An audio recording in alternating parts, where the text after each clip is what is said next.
Buenos días. Nos encontramos ahora en presencia del último tema que vamos a estudiar en esta Matemática 2 y que tiene que ver con el estudio, una introducción a las funciones de varias variables. Para ello vamos a trabajar primero revisando el concepto de función, dominio e imagen de funciones de una sola variable que estudiamos durante toda Matemática 1 y hasta el momento en Matemática 2. Luego vamos a hacer la definición de funciones de varias variables, viendo algunos ejemplos de aplicación.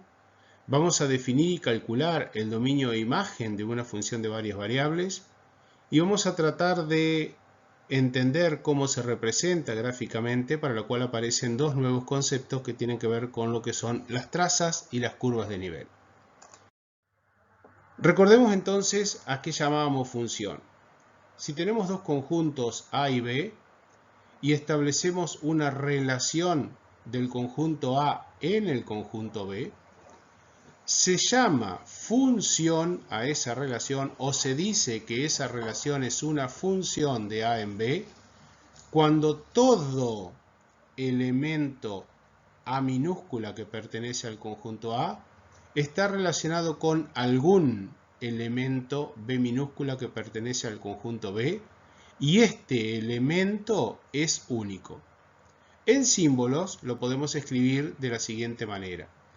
Para todo elemento A que pertenece al conjunto A, existe un único elemento B que pertenece al conjunto B, tal que cada elemento A está relacionado con algún elemento B. Si para todo elemento A que pertenece al conjunto A existe un elemento B que pertenece al conjunto B, tal que un elemento minúscula está relacionado con un elemento B minúscula, y si los elementos B y B' que pertenecen al segundo conjunto B son tales que A está relacionado con B', entonces el elemento B tiene que ser igual al elemento B'. Esto lo estudiamos y lo profundizamos cuando hicimos el taller de transformación de funciones. Quienes quieren acceder a esos videos para recordar un poquito más, estaría bueno para afianzar más lo que es el concepto de función. Esto lo que nos está diciendo es que si existe una relación entre A minúscula con un elemento B minúscula del segundo conjunto, y también existiera una relación entre A minúscula y B' minúscula del segundo conjunto, para que sea función estamos diciendo que el elemento B tiene que ser igual al elemento B'. Es decir, que estamos hablando de que ese segundo elemento o el elemento del segundo conjunto tiene que ser único. Luego vimos también que como a cada elemento A minúscula que pertenece a A le corresponde un B minúscula que pertenece a B, y este B minúscula es único, se le puede asignar un nombre que haga notar la dependencia de A, y de esa manera habíamos escrito la función como B igual f de A. Y decimos que B es la imagen de A, B es la imagen de A por f a través de la función f. Y también escribimos esa relación de A en B cuando se dan estas condiciones que las llamamos función de A en B de la siguiente manera. F para denotar la función, podemos usar la letra F, G, H o algunas similares en ese lugar del alfabeto. Dos puntos A flechita B.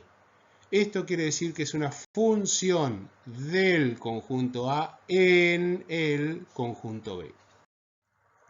Veamos algunos ejemplos para terminar de afianzar este recuerdo que estamos haciendo. Supongamos que el conjunto A viene dado por estos elementos 1, 2, 3, 4, 5, el conjunto B por los elementos 1, 4, 7 y 23. Y establecemos una relación de A en B tal que aparecen estos pares ordenados: 1, 1, 2, 1, 3, 23, 4, 4, 5, 4. Podemos observar gráficamente que estos pares ordenados, por ejemplo el 1, 1, sale la flecha del elemento 1 del conjunto A, llega la flecha del elemento 1 del conjunto B. El siguiente par ordenado, 2, 1, sale la flecha del conjunto A del elemento 2, llega la flecha al elemento 1 del conjunto B. pares ordenados porque el primer elemento del par corresponde al conjunto A mayúscula, el segundo elemento de cada par corresponde al conjunto B mayúscula.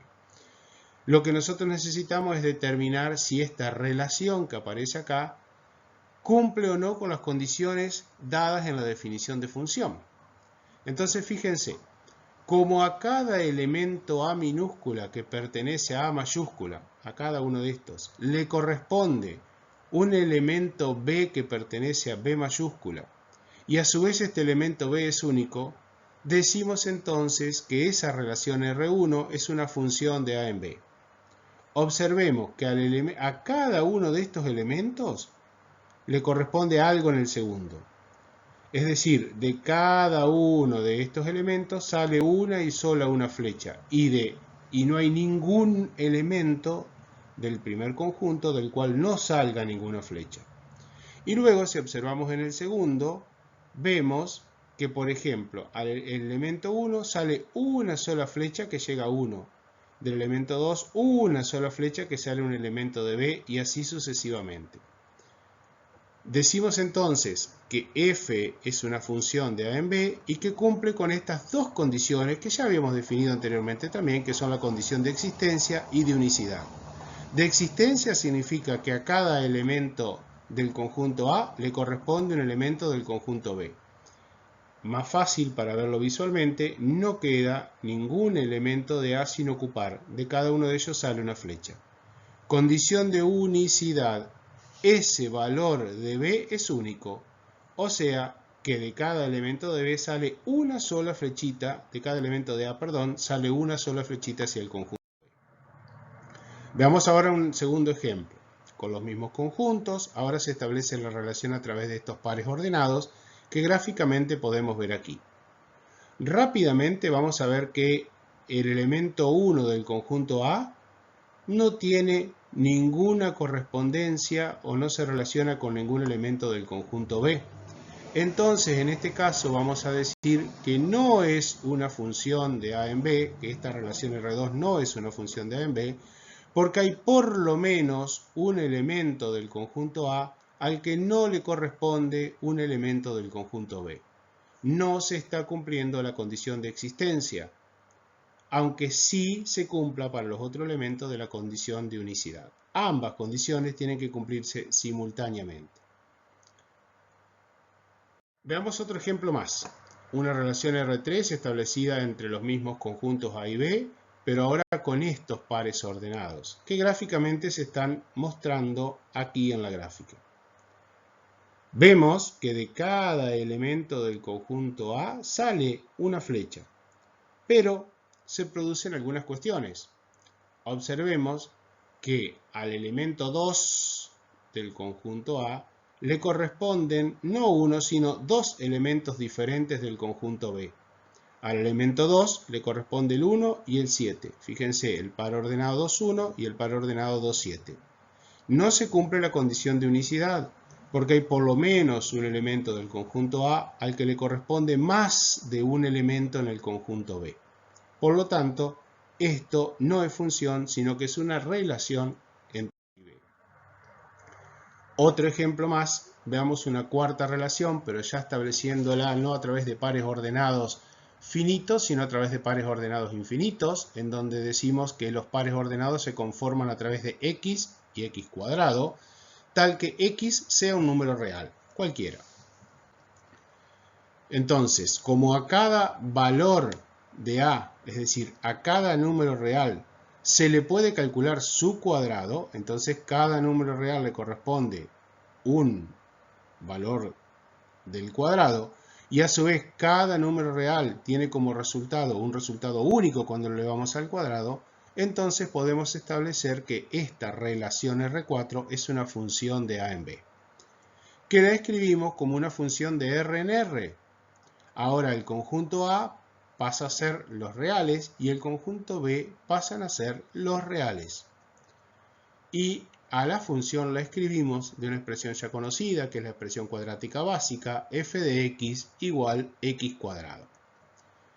Se cumple la condición de existencia porque a cada elemento de A le corresponde un elemento de B, o sea, cada elemento de los reales le corresponde un elemento de los reales, y la condición de unicidad porque el resultado que obtenemos para cada elemento real es único, o sea, ese elemento que le corresponde es único.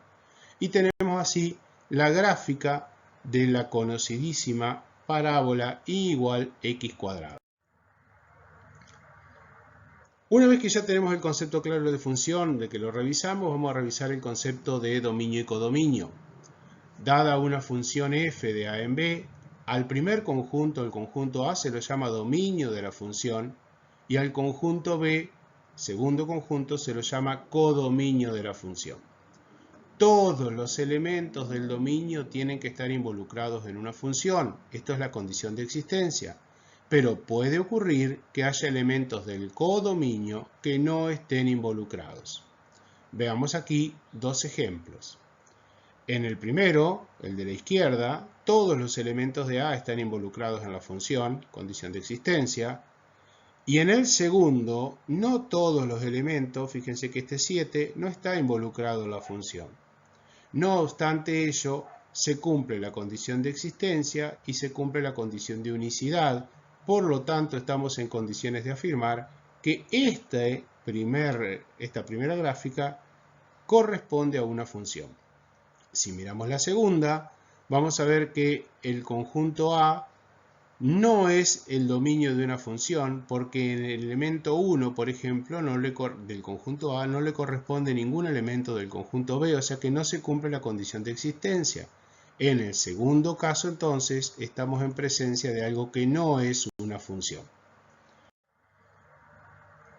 Además del conjunto codominio, es importante definir el concepto de imagen o de rango. Y lo hacemos de la siguiente manera. Dada una función f de a en b, la imagen de la función f es el subconjunto de elementos de b que están relacionados con algún elemento de a. Vimos antes la condición de existencia. Bien, ahora lo que decimos es, todo este conjunto b es el codominio de la función. Pero el conjunto imagen o rango son solo aquellos elementos del codominio que están relacionados con algún elemento del dominio. En este caso en particular, vemos que al elemento 7 no llega ninguna flecha, entonces decimos que el codominio de esta función es 1, 4, 7, 23. Pero la imagen o rango de esta función, el conjunto imagen o rango, es 1, 4 y 23, sin incluir al 7. En símbolos estamos diciendo que la imagen de la función son todos los elementos B minúscula que pertenecen al conjunto B mayúscula si existe un A minúscula que pertenece a A mayúscula tal que f de A es igual a f de B. El 7 no corresponde como imagen a ningún elemento de A, por lo tanto queda excluido del conjunto imagen. Vamos a ver en este caso que son los elementos de B a los que llega por lo menos una flecha. Eso sería el conjunto imagen o rango definido en un modo más informal. En el segundo caso, donde vemos la gráfica de la parábola y igual a x cuadrado, que corresponde a la función que habíamos visto hace un ratito, f de x igual a x cuadrado, vamos a ver que habíamos definido que la función era una función de los reales en los reales. O sea, al dominio lo vemos en el eje de las x, son todos los números reales. Al codominio lo vemos en el eje de las y, son todos los números reales. Pero vamos a ver que hay números reales, infinitos números reales, todos los números reales negativos, a los cuales no les corresponde un valor de la función. Entonces la imagen en este caso van a ser solo los reales positivos, incluyendo el 0. A la imagen la vamos a poder definir de un modo informal o encontrar de un modo informal como el conjunto de puntos del eje vertical, tales que cuando trazamos una recta horizontal por ese punto, corta el gráfico en por lo menos un punto. Por eso decimos que los reales negativos no pertenecen a la imagen de la función, porque si ustedes trazan una recta horizontal cualquiera por debajo del eje X, no corta el gráfico de la función. Pero sí ocurre con aquellas rectas horizontales que pasan por encima del X. Entonces, de vuelta, ¿imagen es lo mismo que codominio? No. Aquí el codominio son todos los valores 1, 4, 7, 23. La imagen son solo aquellos elementos involucrados en la función. La segunda función es una función de R en R, tiene como codominio todos los reales y como imagen los reales mayores o iguales que 0. Habiendo hecho todo este repaso, estamos entonces en condiciones de comenzar a hablar de las funciones de varias variables. Y antes de hablar, como hemos hecho a lo largo de todo el año 2020, es importante decir o entender por qué es necesario estudiar funciones de más de una variable. ¿No nos alcanza con funciones de una sola variable? ¿No nos alcanza con definir lo que es dominio, codominio, imagen? Y seguimos. Límite, continuidad, derivada, integrales, ecuaciones diferenciales. De funciones de una sola variable, que encima tenemos que complicarnos la vida estudiando funciones de varias variables. Bien, resulta ser que las funciones de varias variables tienen muchísimas aplicaciones en la vida real y sin dudarlos en la química y por lo tanto en la bromatología, en la bioquímica, en la farmacia. No solo en la química como disciplina básica, sino también en la matemática, por supuesto, en la física y también entonces en la química. Entonces ustedes chicos que están estudiando la tecnicatura universitaria en química, la licenciatura en bromatología, que están estudiando bioquímica o que están estudiando farmacia, van a encontrarse a lo largo de su carrera con muchísimos ejemplos de aplicación que necesitan conocer, saber que existen y cómo se comportan las funciones de más de una variable. Vamos a ver algunos ejemplos de esto para saber por qué lo tenemos que estudiar. Un ejemplo matemático sencillísimo.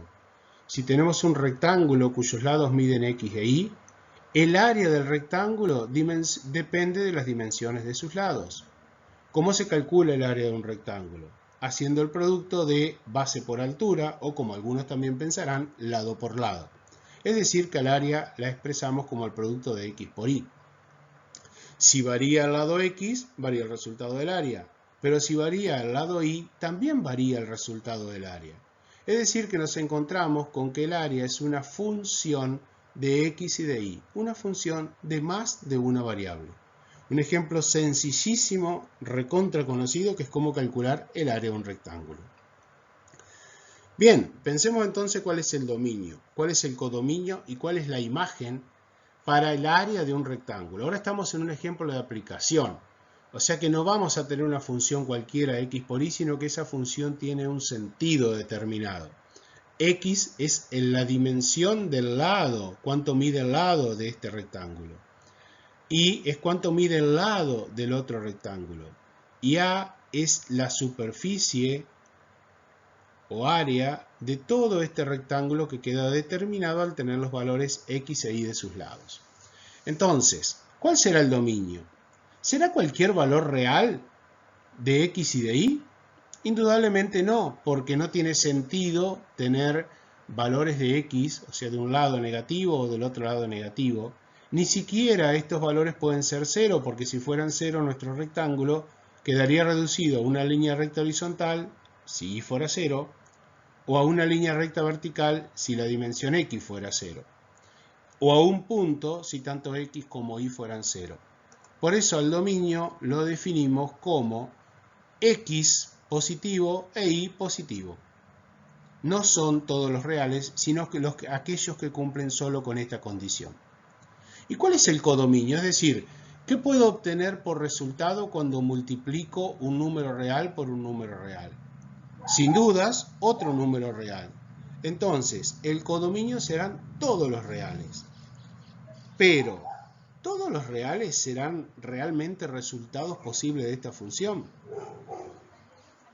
Y vemos que si x es un valor positivo mayor que 0 y que y es un valor positivo mayor que 0, entonces cuando los multiplicamos obtenemos un número real positivo mayor que 0. Y eso es la imagen de la función. Son todos los reales mayores que 0. En esta función es sencillo analizar el dominio, analizar el codominio y analizar la imagen.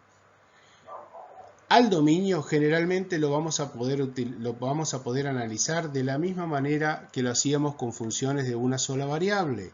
Es decir, vamos a tener que tener presente que si la x o la y aparece en el denominador, ese denominador no se puede anular, porque si no, no podríamos calcular el valor de la función. Si la x o la y aparecen adentro de una raíz, ese resultado adentro de la raíz no puede ser negativo, de una raíz cuadrada, estamos hablando de índice par, porque si no, no podríamos calcular el resultado de la raíz. O sea, las mismas condiciones que nosotros usábamos para analizar el dominio de una función de una variable real, vamos a tener que tenerlo en cuenta cuando analizamos el dominio de funciones de más de una variable real. Al codominio generalmente lo vamos a poder analizar o vamos a poder referirnos a que son todos los números reales, y lo que va a ser difícil de analizar muchas veces es la imagen, y entonces nos vamos a tener que valer de la representación gráfica a través de algún software o por ejemplo a través del GeoGebra en 3D. Pero bueno, sigamos avanzando con esta función para ver las cositas. Otro ejemplo, ¿no? La presión, por ejemplo, ya estamos en química. La presión P de un gas ideal encerrado en un recipiente hermético es función de su temperatura y del volumen V del recipiente que lo contiene. Aquí también permítanme decirles que puede variar la cantidad del gas y entonces, además de ser función de la temperatura y del volumen, también sería función de la cantidad de gas que estamos introduciendo en nuestro sistema. Fíjense este dispositivo experimental que sirve para trabajar con la ley de gases ideales. En este dispositivo tenemos un cilindro, el cual contiene un gas determinado que se introduce a través de este tubo. Hay una antorcha que sirve para calentar el gas y entonces podemos medir la temperatura. Y hay un pistón o émbolo en la parte inferior que lo que hace es reducir el volumen. Y ese aumento o disminución del volumen, aumento o disminución de la temperatura, aumento o reducción del gas, hace que también varíe la presión. Entonces tenemos variables diferentes como la presión, la temperatura, el volumen y la cantidad de gas. Indudablemente hay más de una variable y a nosotros en este caso lo que se nos plantea es estudiar la presión de ese gas en función de las otras variables que intervienen. Ustedes saben que una forma de expresar la ley de gases ideales es P igual N por R por T sobre V, en donde T es la temperatura absoluta en Kelvin, V es el volumen, P es la presión, N es la cantidad de gas que tenemos y R es la constante de proporcionalidad cuyo valor está escrito aquí abajo, valor que varía en función de las unidades en que querramos expresarlo. Bien, esto, P igual N por R por T sobre V, nos lleva a expresar entonces que P, la presión, es una función de N, T y V, es decir, de la cantidad de gas que nosotros estamos introduciendo, de la temperatura que tiene ese gas y del volumen que tenemos encerrado en el cilindro. ¿Cuál es entonces el dominio, el codominio y la imagen? Estamos en un caso real. Si no estuviéramos en un caso real y tenemos que nuestras variables son N, T y V, estaríamos diciendo N puede tomar cualquier valor, T puede tomar cualquier valor, V no puede ser 0, porque está en el denominador. Pero teniendo en cuenta que la temperatura, estamos hablando de temperaturas absolutas en Kelvin, por lo tanto la temperatura no puede ser menor que el 0 absoluto. N es la cantidad de gas, no puede ser 0, si no, no tendríamos presión directamente, no tendríamos gas en el cilindro. Y V no puede ser 0 porque tampoco puede ser 0 nuestro volumen, ni puede ser tampoco un valor negativo. Tampoco la cantidad de gas puede ser un valor negativo. Entonces el dominio es que N mayor que 0, T mayor que 0, V mayor que 0. Ahora, ¿qué esperamos encontrar como codominio?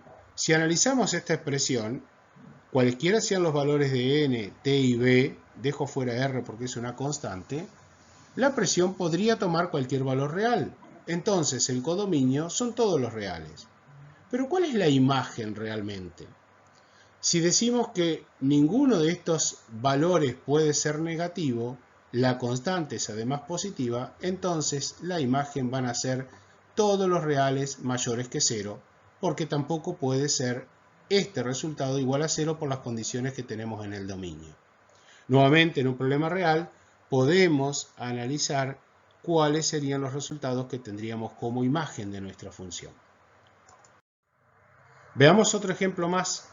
Por ejemplo, cómo calcular el volumen de una caja de base rectangular, que depende de las dimensiones de sus lados, de los lados de la base, x e y, y de la altura, z. Sabemos que el volumen lo podemos calcular haciendo el producto de todos sus lados, x por y por z. O sea, lado de la base por el otro lado de la base por la altura de la caja. Es decir, que el volumen es una función de estas tres variables, x, y, z. Estamos en un caso similar al anterior, en cuanto a definir lo que es el dominio, el codominio y la imagen. Los lados no pueden ser negativos ni pueden ser ceros. El codominio son todos los reales, pero la imagen, o sea, el volumen de la caja, no va a ser 0 ni va a ser un número negativo, o sea que estamos en presencia de los reales mayores que 0. Es decir, que estamos en presencia de una función de R3, dominio está en R3, en R. Esto representa una gráfica que no vamos a poder visualizar porque la gráfica tiene una dimensión más que el dominio. Es decir, que en algunos casos las funciones las vamos a poder representar gráficamente y en otras no. Pero lo veremos ahora más adelante. Vamos ahora entonces, una vez que vimos por qué tenemos que estudiar las funciones de varias variables reales, vamos a definirlas. Supongamos que D es el conjunto de n hadas de números reales. Esto quiere decir de n hadas significa que tenemos una variable real o dos variables reales o tres variables reales o n variables reales.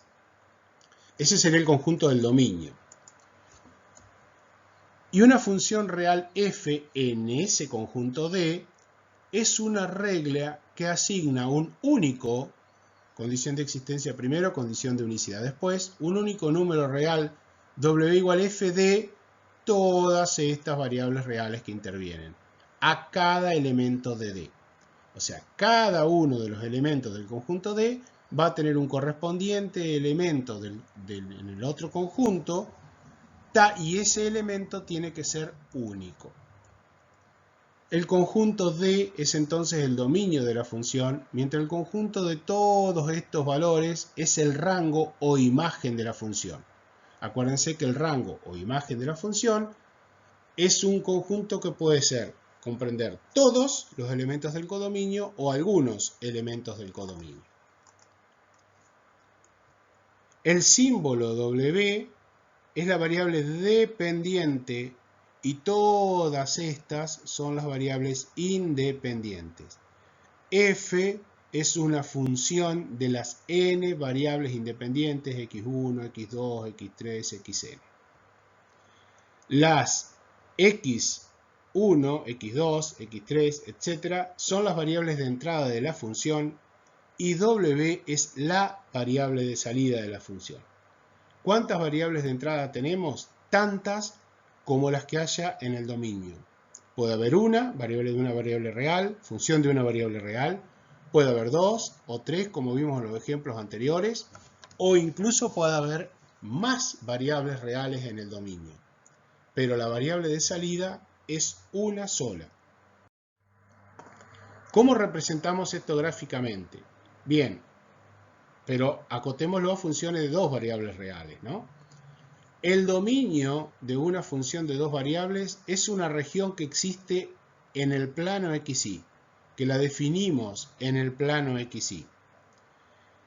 Mientras que la gráfica de una función es una superficie en el espacio de tres dimensiones. Imagínense, por ejemplo, como para hacerlo más sencillo, que nosotros estamos viendo en un día de sol y desde el aire una nube, que esa nube que tiene una forma tridimensional sea nuestra superficie en el espacio de 3 dimensiones. Y la sombra que esa nube proyecta sobre la Tierra sería el dominio de nuestra función. Fuera de este dominio la función no existe, porque fuera de la sombra de la nube no existe. Noten, por favor, que si el dominio es en 2 dimensiones, la gráfica es en 3 dimensiones. Por eso decíamos antes que si el dominio está definido en 3 dimensiones, no podemos representarla gráficamente porque no podemos efectivamente hacer una gráfica en 4 dimensiones. Entonces, cuando hablemos de representación gráfica de variables reales, solamente nos vamos a limitar a la representación gráfica de funciones de 2 variables reales. Por ejemplo, en el que estudiamos, que tenía que ver con el área del rectángulo x por y, en donde habíamos definido que este era el dominio, x mayor que 0, y mayor que 0, fíjense que en el plano xy visto en 3 dimensiones, de todo el plano solamente tenemos marcada la parte de x positiva y de y positiva. O sea que el dominio de nuestra función, o mejor dicho, nuestra función vivirá solamente en esta región del plano xy. Ahora bien, la imagen, y ahí estamos ya ayudados por GeoGebra, cuando nosotros le pedimos que nos represente la gráfica, la imagen será una superficie, es decir, que será una forma no necesariamente recta, sino más bien curva, y que vivirá solamente en lo que nosotros habíamos analizado como dominio. Esta gráfica de la función corresponde a lo que es la imagen de la función. Y como bien habíamos analizado, esa imagen se da para valores reales mayores que 0. Y hablando de imagen, vamos a tener que un punto P' del dominio le corresponde un punto P en la imagen de la función. Efectivamente, al punto P', cuyas coordenadas son 3 en x, 2 en y, es el punto P', 3, 2, 0, 0 la tercera coordenada por encontrarse sobre el plano xy, es decir, con z igual 0, le corresponde el valor P que calculamos a través de aplicar esta expresión. Si x vale 3 e y vale 2, 3 por 2 es 6, entonces el punto P, cuyas coordenadas van a ser 3, 2, las mismas de x y de y, pero levantamos la vertical hasta cortar la imagen y la vamos a encontrar que la intercepta en 6, hasta cortar la gráfica de la función, ¿no? Y ahí tendremos la imagen de la función que la calculamos a través de esta expresión que nos da 6. Las coordenadas del punto P serán entonces 3 en x, 2 en y 6 en z. Además, aparecen dos conceptos importantes cuando vemos la gráfica de la función, que son las trazas y las curvas de nivel. Vamos despacio para poder entenderlo. Para poder entender las trazas primero. Entonces, si nosotros tenemos una superficie S en R3, vamos a ver toda la gráfica, nuestra superficie que estábamos analizando recién, y un plano P cualquiera, por ejemplo este plano vertical que está dibujado aquí en celeste, que la corta a la superficie en una curva. Esa curva, que acá está interpretada a través de la línea negra, noten por ejemplo que en rosado queda la parte de la superficie que teníamos en la diapositiva anterior delante del plano, y en punteado, pero sin estar sombreado en rosado, nos queda detrás de este plano toda la otra parte de la superficie. Aparece esta curva sobre el plano que nosotros cortamos la superficie. Imagínense ustedes que la superficie fuera una naranja y que ustedes toman una cuchilla y la cortan en forma como si estuviera, la cuchilla sería el plano con la que nosotros la cortamos. Todo el contorno que nosotros vemos en las mitades o en las dos partes que nos quedan de la naranja sería la curva que conforma la traza de nuestra superficie, delimitada por la intersección de esa superficie con el plano que sería la cuchilla con la cual la hemos cortado. Como nuestro plano está en x igual 3, pasa por este punto, por el punto x igual a 3, noten aquí el celeste claro y después el celeste oscuro que sigue por debajo del plano y cambia justamente en esta línea que corresponde a x igual a 3. Al cortar con un plano cuya definición de este plano, cuya ecuación es x igual a 3, significa que para siempre vale x3, entonces estamos en un plano paralelo al plano YZ.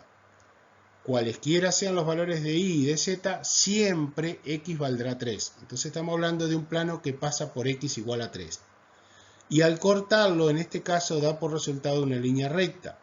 ¿Cómo se obtiene? Si nuestra ecuación de nuestra función es z igual a x por y, y estamos cortando por un valor x que va a ser siempre constante, el plano x igual a 3, nos queda entonces una ecuación z igual 3i. Z igual 3i nos representa una curva en el plano z, y, eje z color azul, eje y color verde. Y z igual 3i nosotros sabemos que corresponde a la ecuación de una línea recta en ese plano. En el GeoGebra podemos obtener cuál es esa traza. Pero no solamente existe una traza para un plano x igual constante, sino que también lo podríamos representar para un plano que sea z igual constante o y igual constante. En este caso z igual constante, vamos a ver qué es lo que sucede luego con esas trazas, pero vamos a ver ahora cuál es con y igual constante, con y igual a 2. De la misma manera que decíamos recién, si y igual a 2, entonces el plano va a ser ahora un plano paralelo al eje y. Aquí fíjense que el eje x sigue estando en rojo, el eje y sigue estando en verde, y este plano pasa por el punto 2 del eje y queda paralelo al plano xz, al plano que está formado por los ejes rojo y azul. La superficie que está de color rosado es intersectada por este plano de la misma forma que hablábamos recién, y gracias a la ecuación, reemplazando y igual 2, sabemos que es una línea recta, que también el GeoGebra nos muestra que esa traza es una línea recta. Las trazas más utilizadas cuando tenemos una función de dos variables son aquellas que se obtienen con los planos coordenados, con x igual 0, con y igual 0 y con z igual 0. En este caso en particular, como habíamos definido que el dominio de esta función es x mayor que 0, y mayor que 0, z mayor que 0, no podemos obtener esas trazas particulares, por eso nos limitamos a obtenerlas con planos paralelos a los planos coordenados. Por eso decíamos y igual 2, plano paralelo a xz, x igual 3, plano paralelo al plano YZ. Y además, cuando nosotros hacemos la intersección con un plano paralelo al XY, es decir, para valores de z constantes, obtenemos también curvas que se encuentran sobre esos planos. Y si a todas esas curvas nosotros las proyectamos sobre el plano XY, obtenemos un conjunto de curvas que se denominan curvas de nivel. Por eso se dice que las curvas de nivel de una función de dos variables xy son los puntos del plano xy correspondientes al dominio de f, tales que f de x y de y es igual a k, donde k es una constante.